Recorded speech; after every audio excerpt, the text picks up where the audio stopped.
Okay, we don't have a bell in here, and if we did, somebody would break it.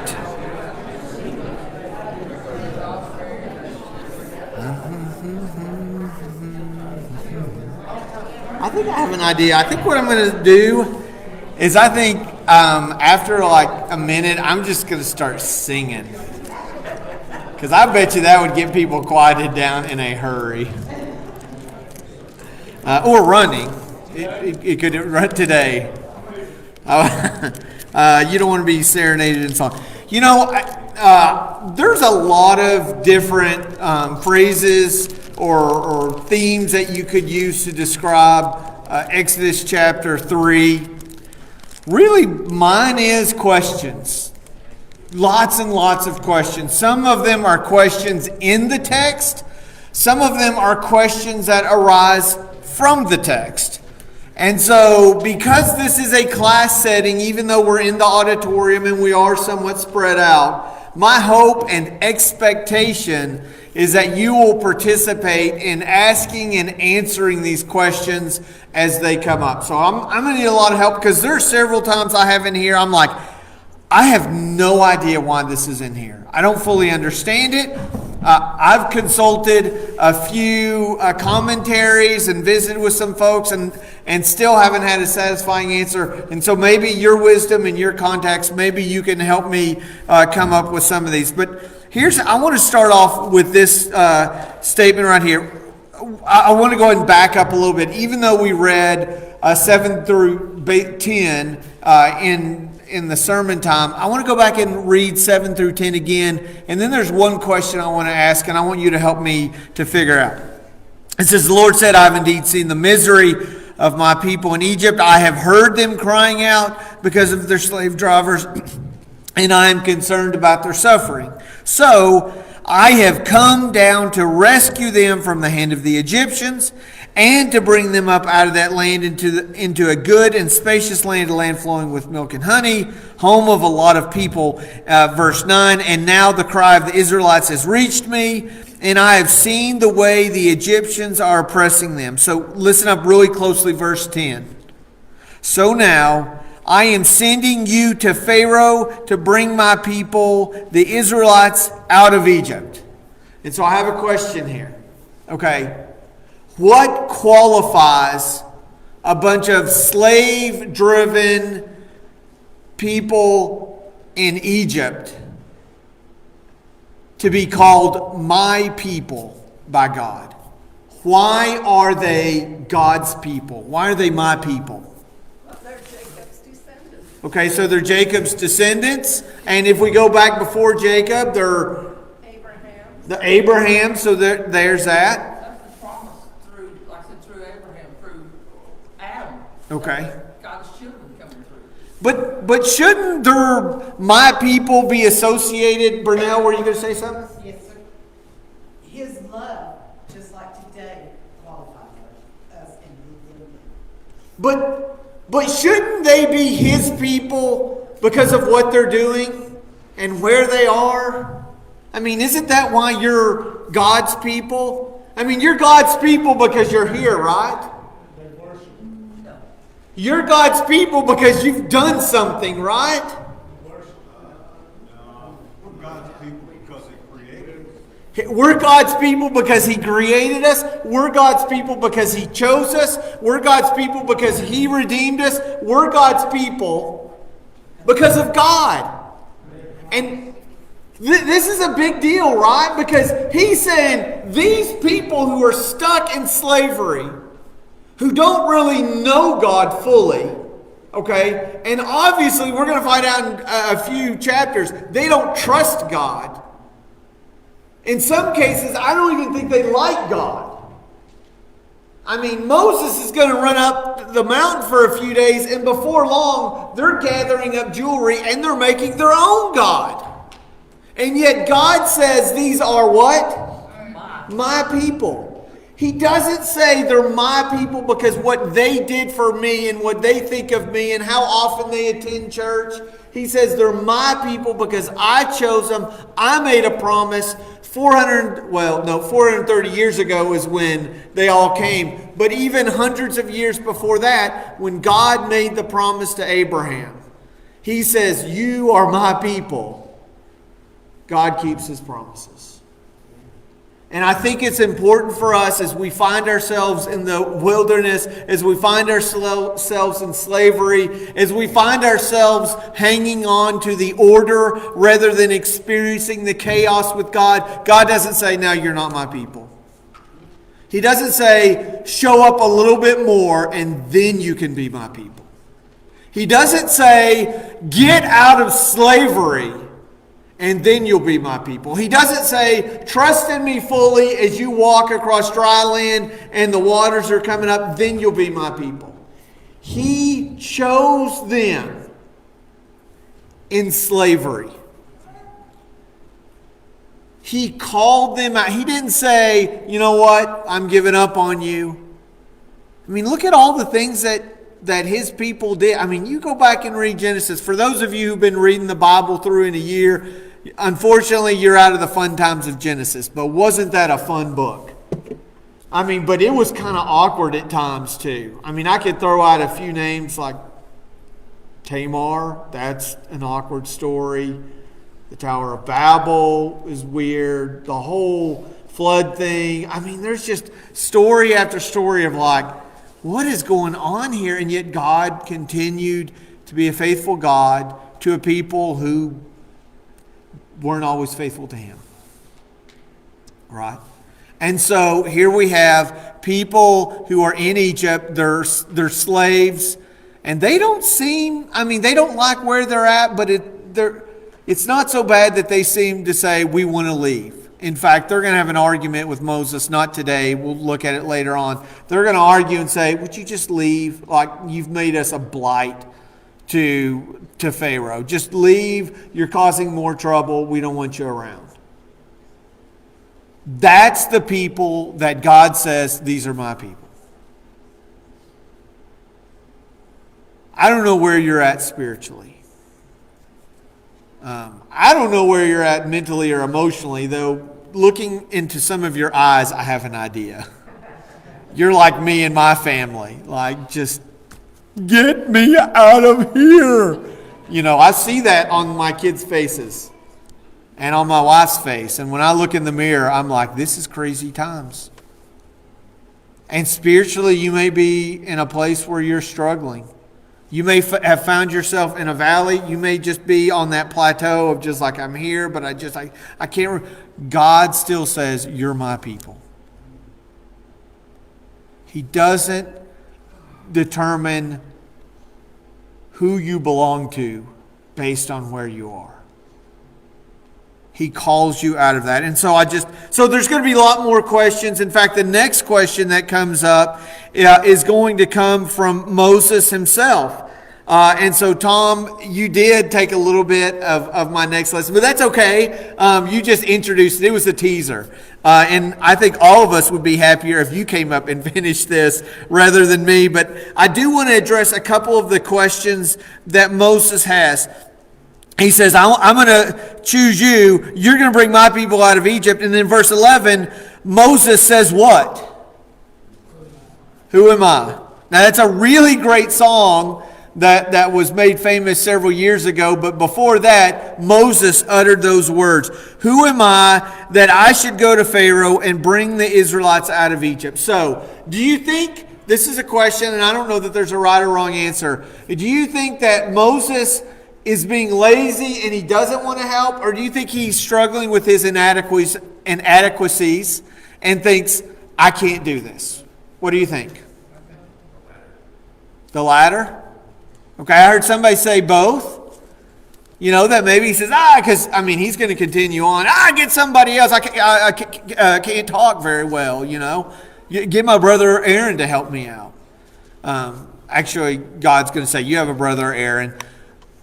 So what's really going on? Maybe Moses is struggling with God's call for his life. And I want to stop for just a second. And I want to remind all of us that God has a plan for you.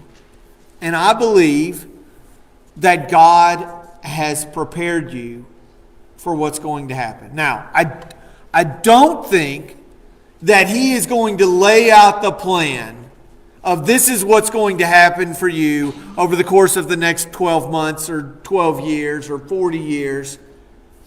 He doesn't so much sometimes to say, here's where I want you to go today. He doesn't always reveal the plan. And that's the frustrating thing. When God chooses us, He doesn't always say, here's what I want you to do. He doesn't divulge it.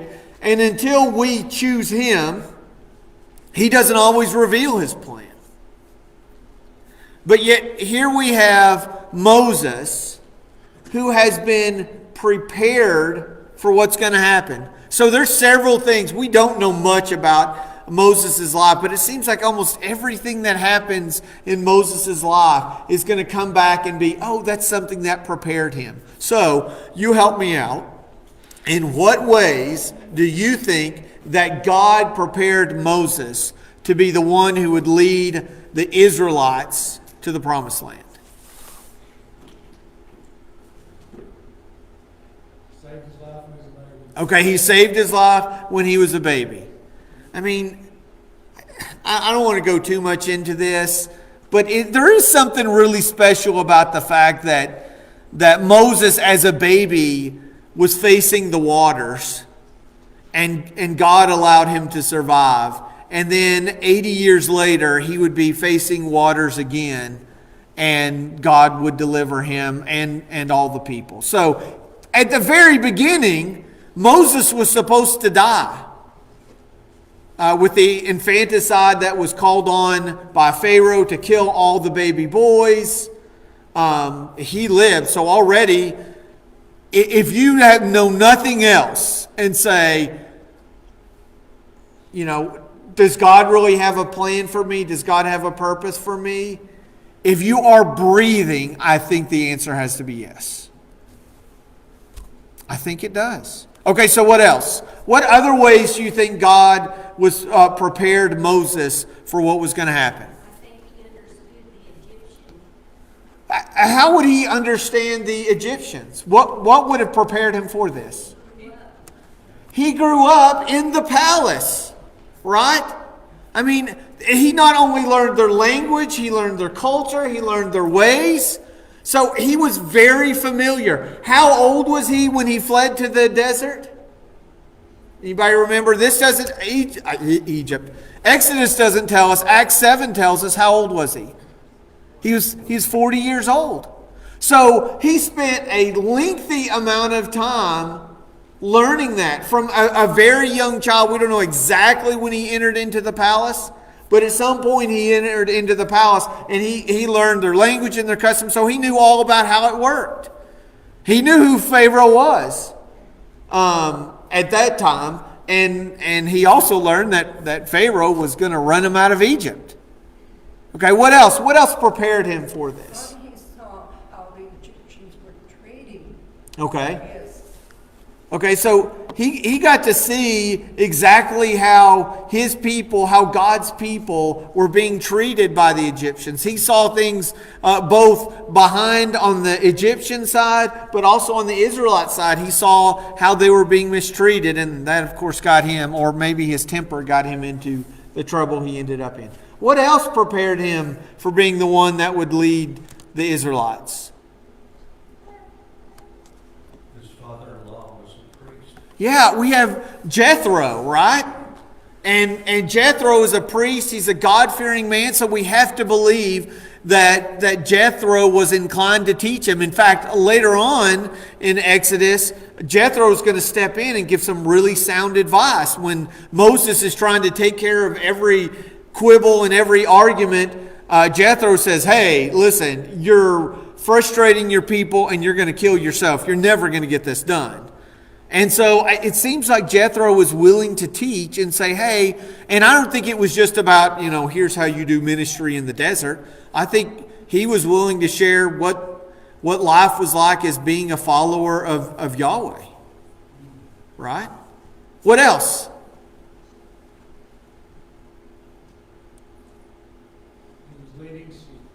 Do what? He was a shepherd. He was a shepherd. And where was he a shepherd? In the desert. And how long was he a shepherd in the desert? 40 years. And Acts really does a beautiful job of this. But we have 40 years of him in Egypt. We have 40 years in the desert. And then what happens? We have 40 years in the desert. Like, it's almost like somebody bumped the record player and it skipped back. Except in this time, instead of listening to it solo, he's got 2 million people along, to grumble and complain as it goes around again for another 40 years. I just don't think that's a coincidence. That God said, you're going to be... Why did God wait 40 years? He ran out into the desert. Why didn't God immediately say, go back in there? Well, Moses had to learn some things before he could even go back in to have his fellow men leave Egypt. Okay, so let me ask this question. How many times did Moses try to deliver his people?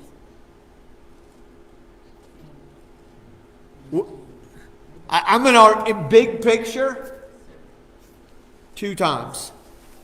Remember, Moses tried to deliver his people before the burning bush event. When was that? Are you messing with him? I told you not to mess with him. That's my people.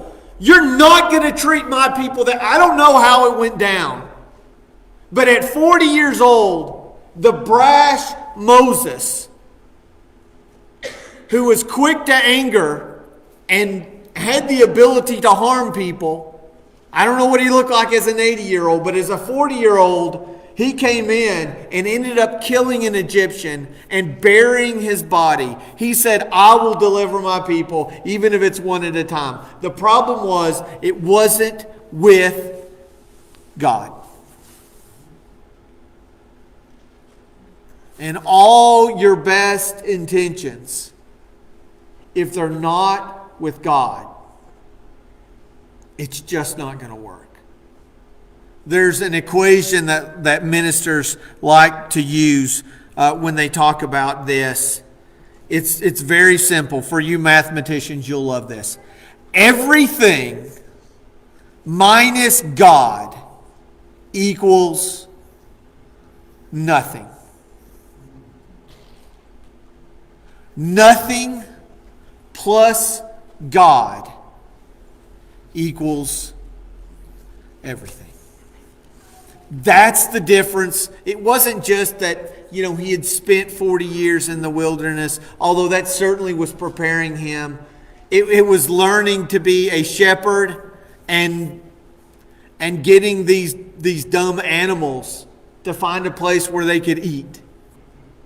Right? But it was also the fact that God was going to be with him. And that's what we're going to hear this. So the first question he asks is, he says, who am I that I should go to Pharaoh and bring the Israelites out of Egypt? And God said, I will be with you, and this will be the sign to you that I have sent. I'm sorry. Can I reread that? And this will be the sign to you that it is I who have sent you. When you have brought the people out of Egypt, you will worship God on this mountain. He says, okay, here's proof. Here's proof. When you bring them out, Tom, I love this. When you bring them out, not if you bring them out, I hope you make it. Some of them won't follow. Pharaoh's going to kill you. He says, when you bring them out, and you worship on this mountain, then you'll know that I'm God. Okay, but don't misunderstand me. He is God and He is sovereign. But why that? Why would that be, then you'll know that I'm God? What happens between burning bush and them going back out to the mountain? Can you tell me what else happens? Just name a few things. It Flies and gnats. Wouldn't that be a good sign? Can't God just say, you'll know that I'm God because in a minute I'm going to tell you to drop your staff. And you're going to drop your staff and it's going to turn into a snake. And I love this part. This is why I love reading the Bible. What happens after it turns into a snake? Moses runs.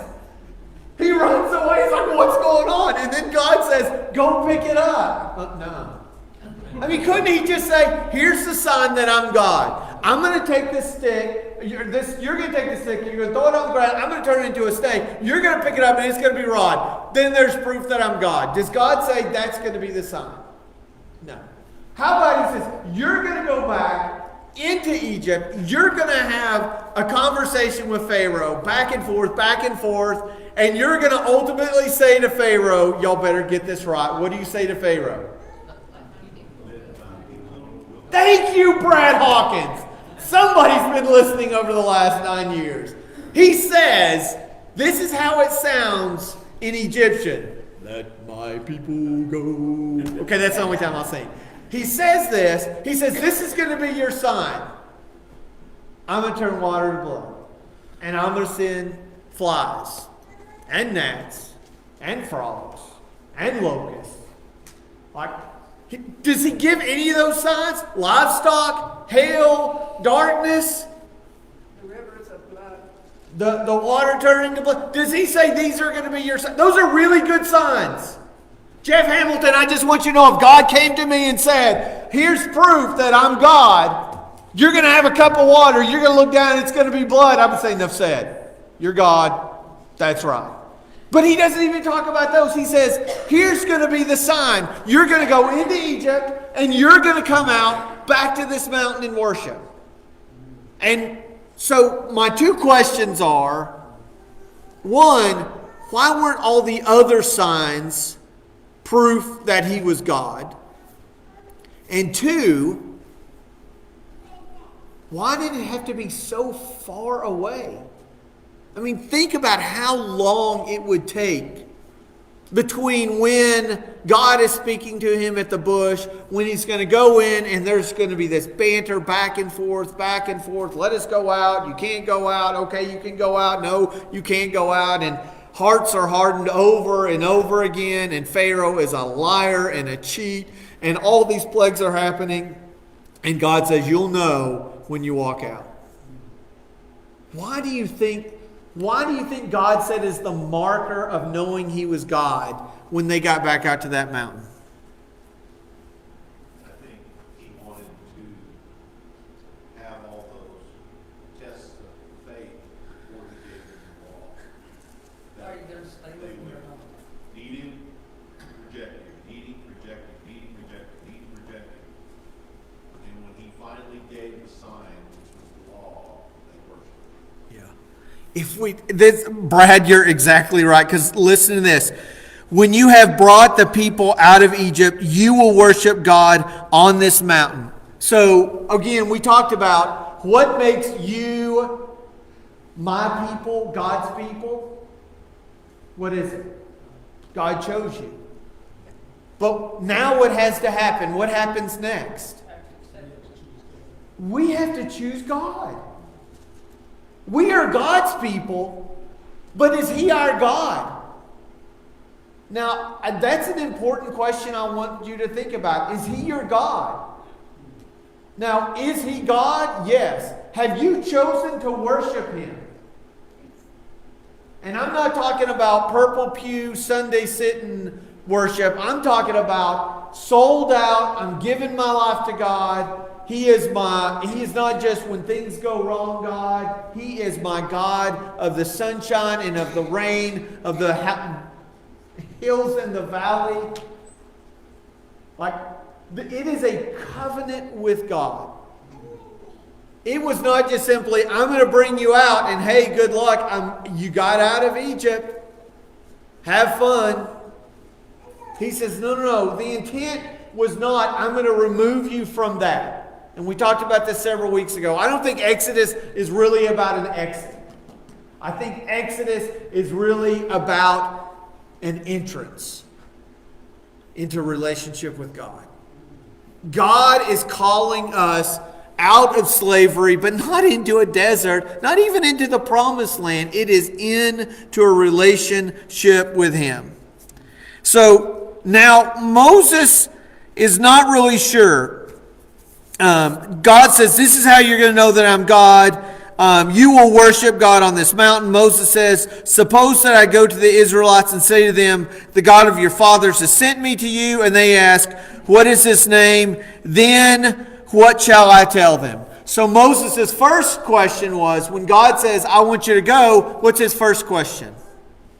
Who am I? And God says, hey, I'm going to use you to save the people. What's Moses' second question? Who are you? He says, who are you? So now I'm going back a little bit, a long time ago.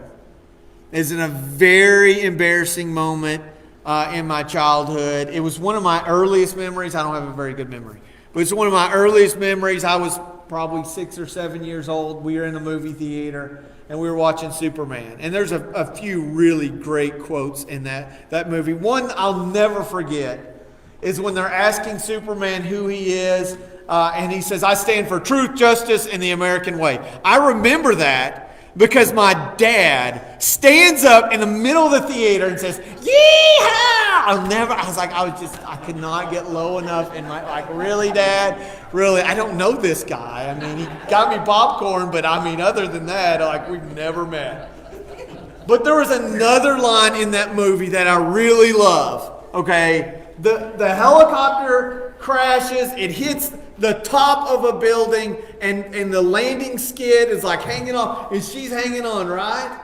And Lois Lane is losing her grip, and she slips and she starts to fall, and in comes Superman, and he catches her in the best line of any movie ever.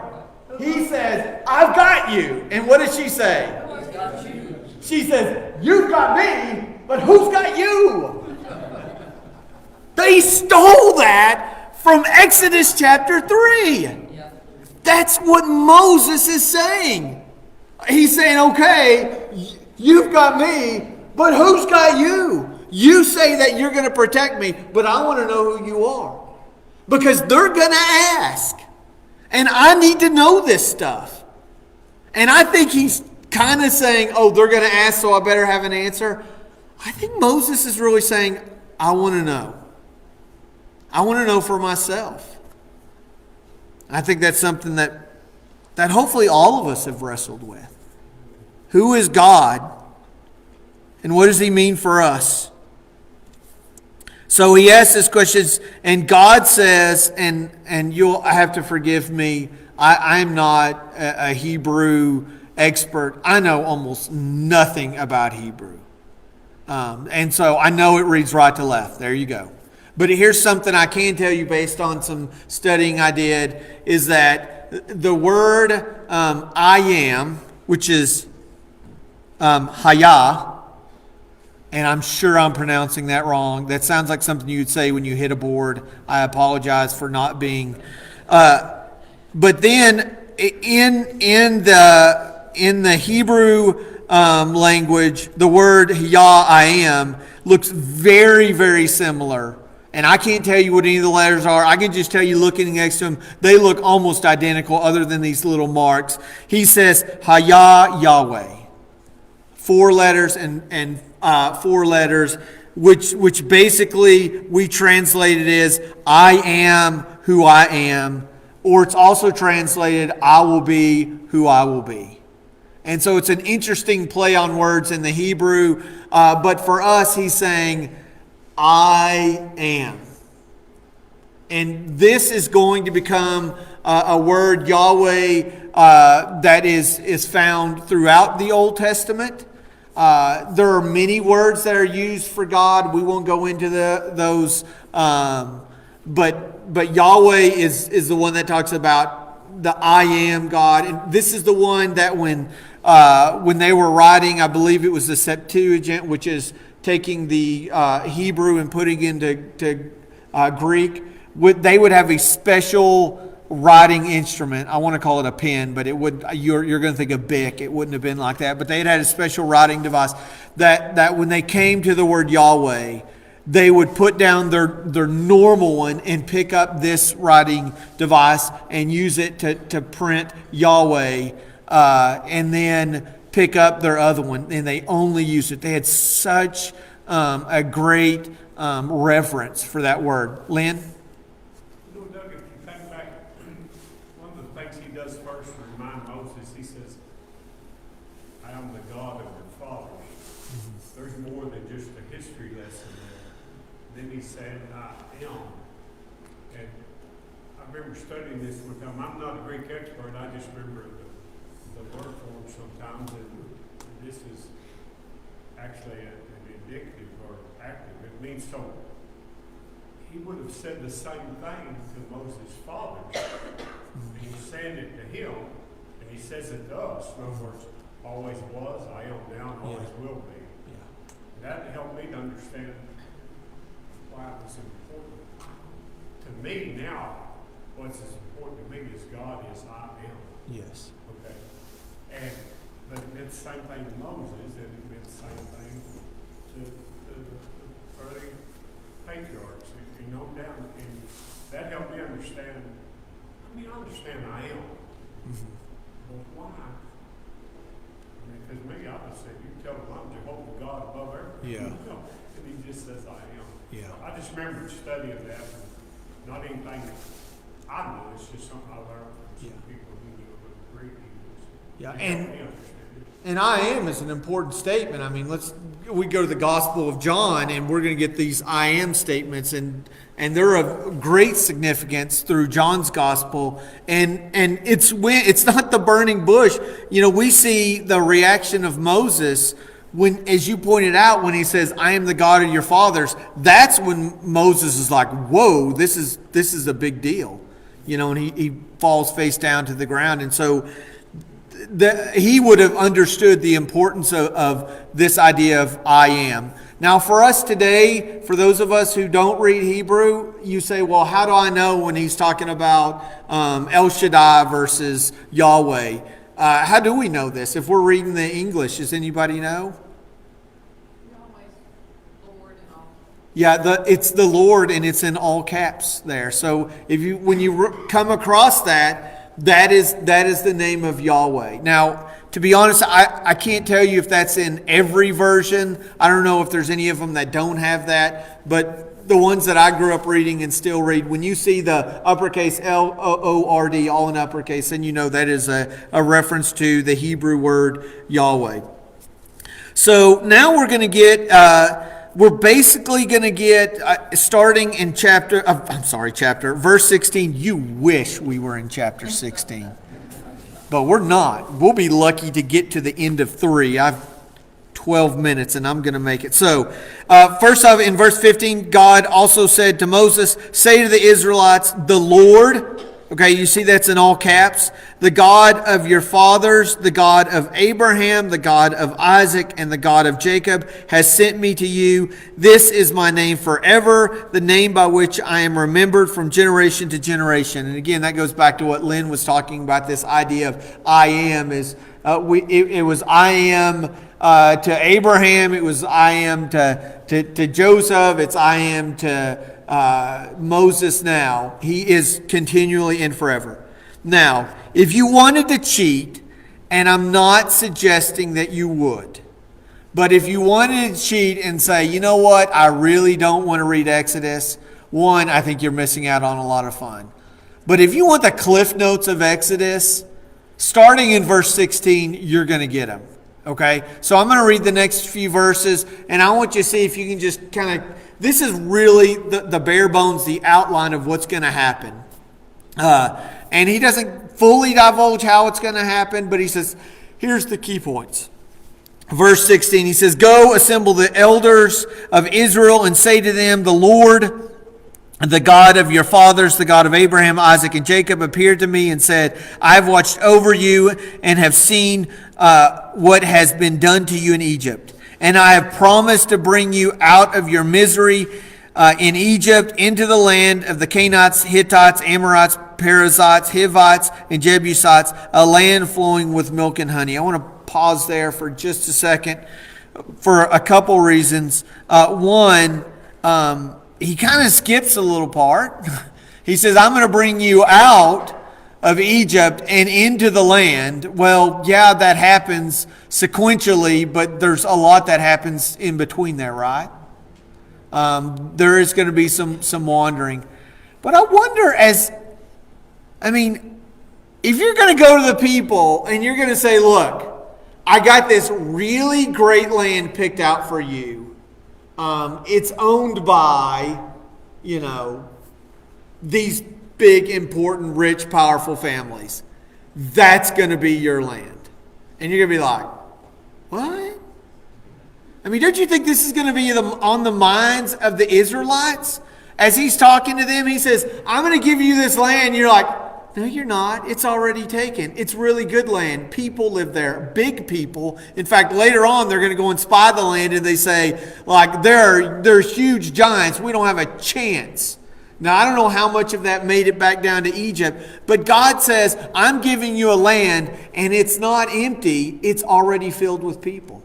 I wonder how many times they took steps walking through that desert and thought, we're going to our doom. How in the world are we going to get this land that is flowing with milk and honey and also occupied? And I don't want to mess with anybody who is called the Perizzites. That makes me very uncomfortable. But that's going to be the land that God's going to give to them. So he says this. Now, I'm picking up in verse 18. The elders of Israel will listen to you. Then you and the elders are to go to the king of Egypt and say to him, the Lord, the God of the Hebrews, has met with us. Let us take a 3-day journey into the desert to offer sacrifices to our Lord. But I know that the king of Egypt will not let you go unless a mighty hand compels him. So I will stretch out my hand and strike the Egyptians with all the wonders that I will perform among them. After that, he will let you go. And we'll stop there. He's going to talk a little bit more about this. But there's a couple things that, again, this is the chapter of questions for me. And I have a lot of questions about this. My big one is this, and I feel really uncomfortable about it, and I don't know how to reconcile it. Why did God ask them to do something that they never intended to do? Did y'all catch that? He told them to ask, he says, the king of Egypt, Pharaoh, to do what? Yeah. How long? 3 days. Okay, somebody help me here, because I looked everywhere. I can't figure this out. Why did God say, I want you to ask for a 3-day journey? Was there ever any intention that they would go 3 days and come back? Never in this discussion did God say, we're going to start off by taking a weekend trip out to the desert and then you're going to go back. He says, I'm going to deliver my people. He doesn't say temporarily. So why go ask Pharaoh for a 3-day journey? Start small. Start small? But there was never the intention. If you get 3 days, why not 7? Yeah. 10, 40 years? If you get that far, why stop? My question is, why didn't God, and please don't misunderstand me, I like to question the text and learn, because I believe that God is trying to teach me something through this. I haven't figured out what he's trying to teach me, but I'm curious, why didn't God just say, we're going and we ain't coming back because I'm God and I'm taking my people and you ain't going to stop me? I don't know. Has anybody read anything or have any thoughts on that? Would it overwhelm the Israelites to think they were going more than 3 days away from what they were used to, even though it was bondage? And they're saying, Okay. you're taking us out of here. Well, we're going 3 days to worship. Yeah. I can do that. Yeah. If you tell them, I'm taking you to wander in the desert 4 years, they're going to, I don't think so. You know what? That's actually good logic. I have a dear friend of mine. We talked about and prayed for Allison Peterson, who just lost her husband and has been struggling with being a widow who's 31 years old with a couple kids. And one of the things that I kept trying to encourage her with is just today. Just today. We're not going to talk about a week later. We're not going to talk about Easter. We're not going to talk about, just today. God will get you through today. One step at a time. Yes. And that's how every journey starts, doesn't it? Yes. So ultimately, he's gonna say, here's what I want you to go tell Moses. Moses, this is what you're going to go tell Pharaoh, which we're all going to learn that it's not going to be Moses, it's going to be Aaron who's going to do that. But I want to close out with this one. I had another question I wanted to ask, and so we'll see if we can get to that real quickly. He says this in verse 19, but I know that the king of Egypt will not let you go unless what? A mighty hand. Why is this important?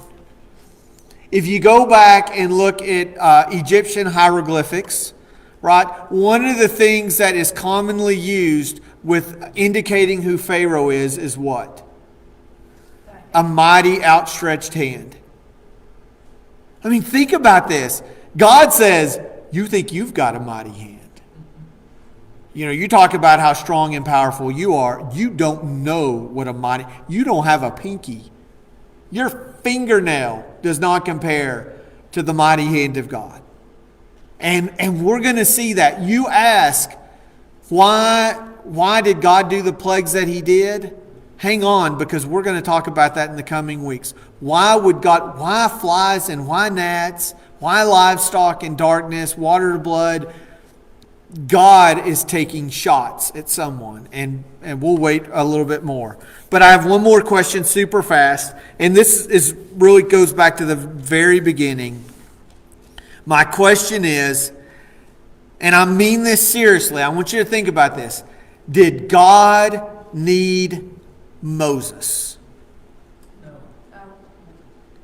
Did God need Moses generally? Did God need a spokesperson? One. And did God need Moses, specifically Moses? Those are two questions I think are really important. And I want you to think about that. And my answer is no. God didn't need him. But God chose to deliver his people using a murdering 80-year-old man who's been roaming around in the desert the last 40 years. Maybe the Israelites needed Moses. And maybe they needed Moses. And it reminded me of a song on the radio that says, God, you don't need me, but somehow you want me. And I just think how powerful it is that God wants you to be his light in this world.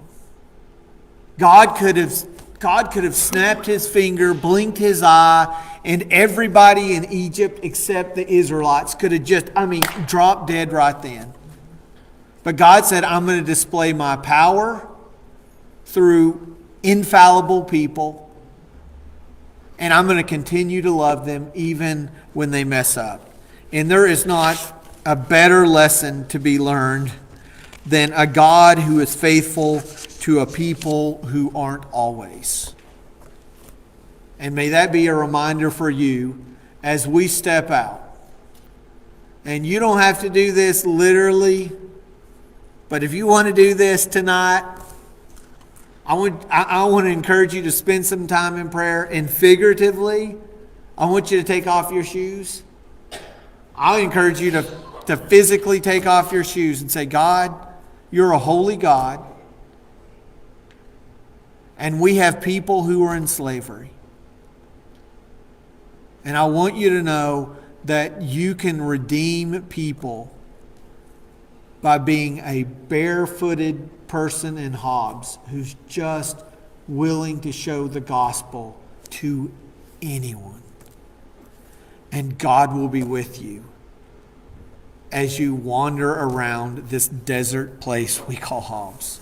I want to close this out in prayer, and then we will be dismissed for the day. Father God, I thank you for being an awesome God. I thank you for loving us, for calling us, for choosing us, for looking at me and my brokenness and my sin and my lostness. And you say, that is my people, that is my child, and I love him. And it has nothing to do with anything good that I could have done. You chose me in my brokenness and my slavery. And so, God, let me be a humble servant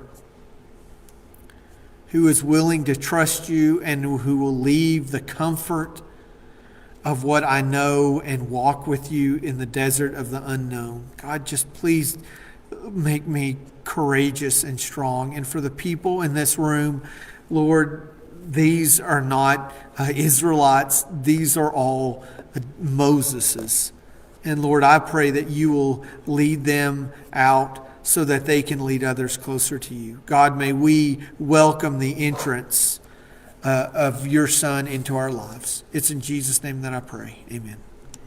Thank you all again for being here. We will see you on Wednesday at 6 o'clock. You are dismissed.